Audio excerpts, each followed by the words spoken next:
It is time to make way for the one true king of Atlantis.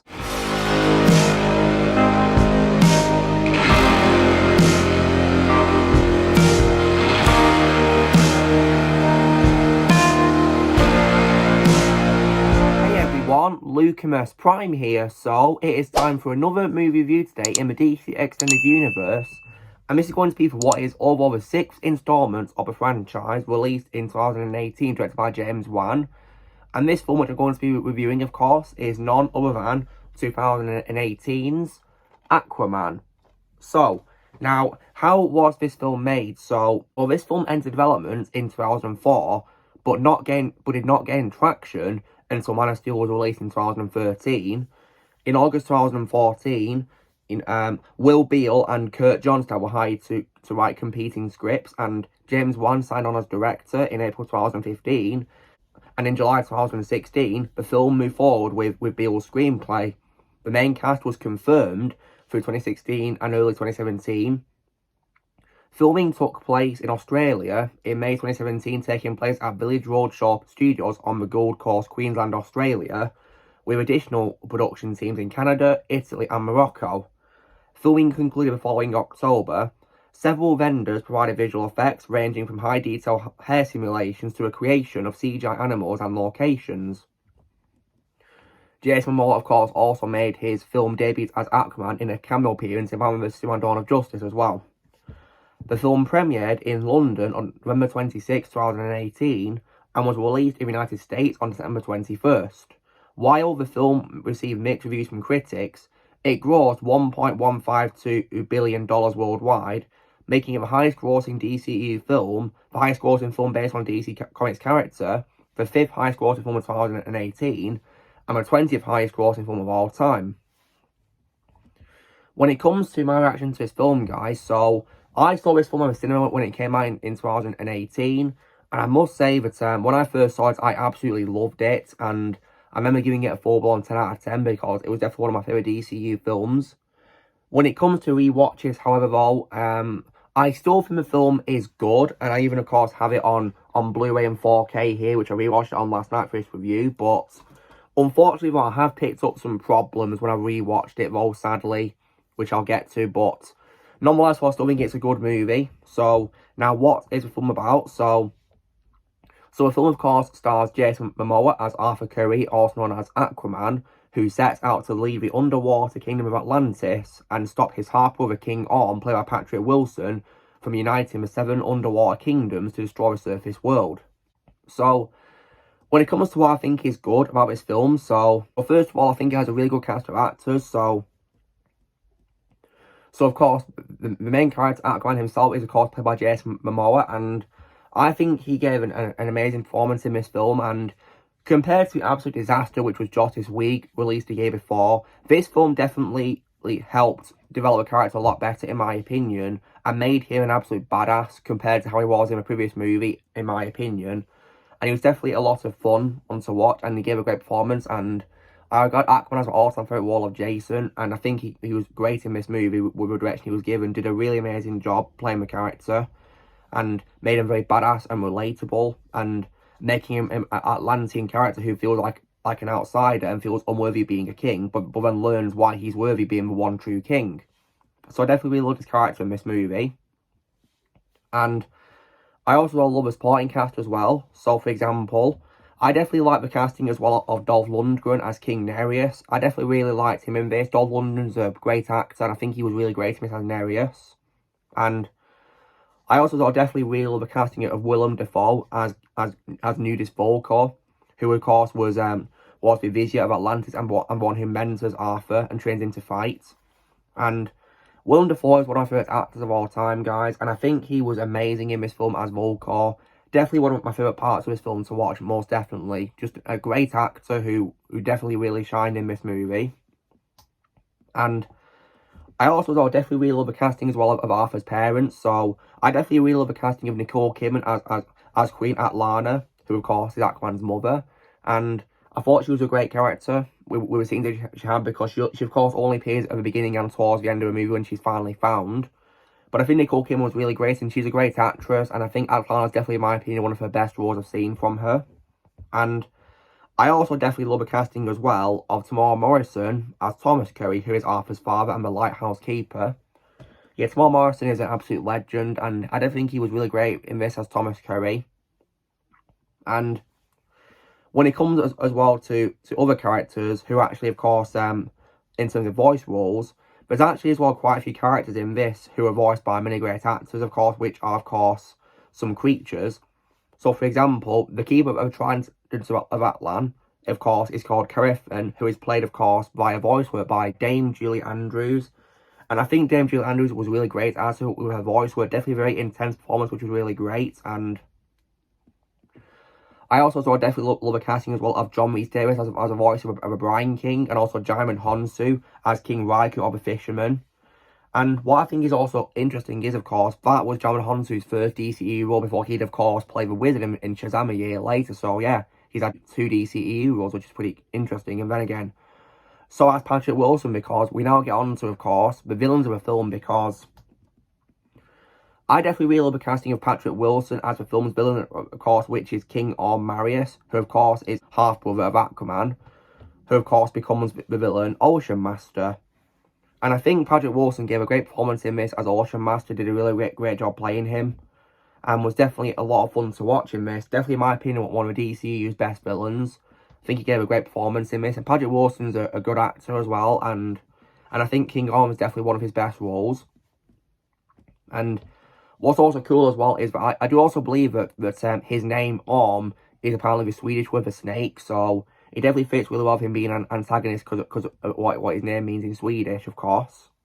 And when it comes to my favourite part of the film, though, it is most definitely, of course, another one of the villains, of course, which is Black Manta, who is played in this by Yaya Adomitim II, and I definitely really love Black Manta. He's definitely, in my opinion, a great villain, and he also has a very good story because he wants revenge on Aquaman for the death of his father, which was definitely a pretty cool story for him. And I think, yeah, Adomitim II was brilliant as him, and that's definitely, to this day, my favourite role of his, absolutely. And speaking of course, his father, it was also really cool how he casted Michael Beach as his father, Jesse, because what's cool is that Michael Beach actually did the voice for a character who's loosely based on Black Manta called Devil Ray in Justice League. I think it was Justice League Unlimited, which was pretty cool. So I think it was really cool how he got a voice actor for Black Manta effectively to play his father, which was really cool. So I definitely really do like how he got him to do that. It was definitely a good casting, I must say. So, and of course, I definitely really love Black Manta's story in this. Just a lot of fun and definitely a great villain. And as well as a very good cast of actors as well, I think the film also has really great visuals as well. Definitely, in my opinion, one of the main highlights of this movie, most definitely, to see. And I definitely really enjoyed seeing this film because of the visuals. Especially, in my opinion, the underwater scenes. In my opinion, they were very well done. And just absolutely brilliant, in my opinion. And definitely really colourful and bright too, which was really nice to see as well. And I also, in the CGI was also great too as well, in my opinion. One particular example I gotta say is also the de-aging, because this film, of course, uses de-aging on some characters for flashback scenes, and in my opinion, it was done really well. So, for example, Tamar Morrison was de-aged for, of course, the opening scene where, of course, he meets Atlanta, who was also de-aged too as well. And I must say, I never would have guessed that they used de-aging on him because it looks so realistic, in my opinion. I never would have guessed we de-aged. The same thing also applies to vocal, because in the scene where he's training Aquaman, of course, as well, Willem Dafoe was also de-aged too as well, which was pretty cool. And I think it also really helped how those 3 actors have aged really well too. So I can see why the de-aging was so good. It's because those actors have aged so well, absolutely. As well as that as well, I definitely as well really love the musical score. It is composed by Rupert Gregson-Williams. Definitely, in my opinion, a great soundtrack to listen to. So I definitely loved Aquaman's theme, of course, which plays in the film, just really great to listen to. And my favourite piece of music in the film, though, is most definitely Black Manta's theme. Just a really epic villain theme right there. Just great to listen to. And just one of many reasons why Black Manta was my favourite part of this movie. And also as well, aside from, of course, a good cast and visuals and CGI and music, The film also has lots of really good action scenes, which is definitely really great to see as well. And they're definitely, in my opinion, very well choreographed as well. And it also helps with great CGI too as well in those scenes as well. My favourite fight scene in the film is most definitely the fight scene in Sicily with Black Manta. Just a really epic fight scene right there. And definitely a lot of fun. And you can definitely as well feel the rage of Black Manta because he wants to kill Aquaman for killing his father, of course. Throwing his spear at him, of course, leaving him to die. So, I definitely really love that fight scene. And it was definitely a lot of fun to watch. And there's plenty of fight scenes in the film which keep it going. Which is why I also think it has a really good pace as well. Because the film is 140 minutes. And in my opinion, it's paced really well. Because of those fight scenes. Because especially when we watched it last night, it didn't really get boring, to be honest, in my opinion. I just feel that, of course, the fight scenes really how the pacing go really well. To be honest, and it was definitely a lot of fun to watch because of the fight scenes. And I also don't like how the film focused on Aquaman's story and didn't try to set up anything else really. It tried to focus just on Aquaman himself, really, like it's a standalone film.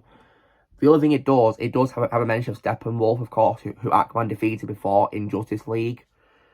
And in a way, I'm kind of glad they did that because I'm so glad they didn't acknowledge the Justice League version. They just made it obscure, really. So I like to pretend, of course, this comes after a Snyder Cut, and to me it does in my DCEU canon, as far as I'm concerned. So I'm really glad that this film gave its focus to a title character, didn't try to set up anything else, really. Although it does, of course, have a credit scene, of course, where Dr. Stephen Chin rescues Black Manta, following, of course, his defeat in Sicily. Which I'll get to my bog horse when it comes to that character. But when I rewatched the film last night, guys, I didn't rewatch that credit scene because I like to pretend, of course, this is the only Aquaman film that exists to me. So, to this day, guys, I think the film is good and it is definitely, in my opinion, one of the DCEU's good movies. However, when it comes to bad qualities, though, as you guys will know, this film unfortunately stars my most hated actress of all time, of course, which is Amber Todd, as I call her, who plays Mira. And I know people are probably going to be saying to me, separate art from artists, but that, in my opinion, that's easier said than done because it's so hard to watch the scenes with Mira, knowing she's played by an absolute disgrace in real life. So, seeing Mira's scenes in this just really annoy me, and they make me tempted to fast forward it like I did when I rewatched Justice League. And to be honest, I do also as well think that she did have some quite annoying scenes to in this, I must say too, and made her pretty annoying anyway. So the character, in my opinion, isn't really that good either, to be honest. So, but yeah, my opinion has unfortunately, aged poorly compared to the first time I saw this because when I first saw this film, I loved everything about it really, but when it comes, of course, to nowadays, I can't stand Mira because she's played my most hated actress. And I cannot separate art from artist, I'm afraid. Also, as well, when it comes to Black Manta in this film, as well, while I definitely consider him to be my favourite part of this film, I was a bit confused how they changed his name because for some reason, and they changed his name from David Hyde to David Kane for some reason. So I don't understand why they changed his alter ego for some reason. I don't know why they did that. So I think we should have kept his name as David Hyde, to be honest, really. And also, as well, when it comes to other bad qualities, I do also have as well, is I also definitely hated those bullies who were bullying Arthur at the aquarium, and they were very annoying in my opinion. But thankfully, they did give a comeuppance when a shark, of course, smashed onto a glass and scared them away, though, I guess. And I also as well feel that Dr. Stephen Chin's motivation to turn into a villain is really lame too, because he just believes that Atlantis exists, but he gets ridiculed for that belief by a news reporter, so he becomes evil and joins with Black Manta. Like, what? That's why I'm not a fan of the mid-credit scene, guys, because it doesn't make any sense. And also, I don't understand why people didn't believe Dr. Shin about the existence of Atlantis, because the Earth in the DCU has experienced alien invasions and metahumans, of course, appearing, and the rise of superpowered heroes. And even when Aquaman's existence has also been confirmed too, so it doesn't make any sense in my opinion, just stupid. So I do feel that Dr. Stephen Shane could have been omitted from this film. It wouldn't have made a difference, to be honest, really. They could have cut him out of it and it wouldn't have changed anything. And also, as well, when it comes to character screen time, while I did enjoy Nicole Kidman in this as Queen Atlanta, maybe she also deserved more screen time as well, really, but I can sort of let it slide because the film, of course, is about, of course, finding her, of course, and maybe I would have also loved to see more Black Manta because he was my favourite part of the film, but I can accept him, of course, appearing in a supporting capacity because the film's main villain, of course, is Ocean Master, so I can accept Black Manta not appearing that much, but for what it's worth, yeah, although Matima Second was amazing with the scenes he had as him, definitely, in my opinion, his best performance I've seen, and I think he's a good actor, so other than that, though, I still think Aquaman from 2018 is a good movie, so if I was to give a film a score out of 10, well, compared to a 10 out of 10 that I gave it when I first saw a film at the cinema in 2018, nowadays, I stand by my ranking, which I had when I saw Shazam! Fury of the Gods earlier this year, that I now give this film a good score of 8 out of 10, that's what I'll say. I've downgraded it down to that because of those bad qualities I just talked about. And also, if anyone's going to be asking me, will I be watching Aquaman The Lost Kingdom? My answer to that is hell no. Because I refuse to watch anything that Amber Heard is in. Because I stand with Johnny Depp, I support Johnny Depp, and I'm not going to watch anything that she's in at all. I flat out refuse to. And also, guys, I retired from the DCU with Shazam! Fury of the Gods. So, I see no reason why I should continue. Because I've not heard any good things about the films that have come after Shazam! Fury of the Gods for me. And apparently the test screenings for this film have been overwhelmingly negative, so it looks like I dodged a bullet. So yeah, I like to pretend there's only the one Aquaman movie, just one alone, which is why when we watch a film, I didn't watch the credit scenes again. I skipped them anyway, just to go back to of course, the main menu when I watch my Blu-ray of it, so that's how it is for me. So guys, this is me doing my review for 2018's Aquaman. So, you know the drill, guys. Be sure to give this video a like. Also, be sure to let us know in the comments what you guys think of Aquaman for 2018 in the comments below. Also, be sure to join Team Prime by pressing subscribe for videos coming in the future. And I'll see you all later.